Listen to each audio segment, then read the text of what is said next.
páčili bratislavské módne dni? Som veľa ročníkov bratislavských módnych dní, ale myslím si, že tento ročník sa mi páčil úplne najviac. Malo to takú hĺbku, malo to emóciu, veľmi sa mi páčilo. Naozaj tie modely, aj ten výber tej dramaturgie celého eventu, celých bratislavských módnych dní bol naozaj krásny. Chalani, to sa mi najviac páčilo, tie saka, akože tak áno, každé ženské oko pookrialo. Samozrejme Pištiejová zase zahriezdila, Kiško zase mi najviac páčila. To sú modely, ktoré sú pre mňa aj nositeľné, ktoré by som si aj obliekla, samozrejme aj Luptáková, tak to bol pre mňa asi top, myslím si.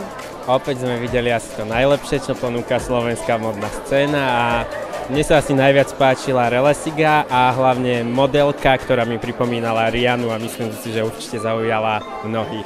Takže v každom prípade ja som si to veľmi užila, keďže som bola aj na mole v Ivankyných šatách. No a bola to veľmi dobrá atmosféra, mám tu veľmi veľa kamarátov a bolo to naozaj 100% a hlavne pre mňa to bola veľká inšpirácia, pretože častokrát sa inšpirujem aj tým, čo vidím na mole a teším sa, že na Slovensku je tak veľa veľmi talentovaných slovenských návrhárov.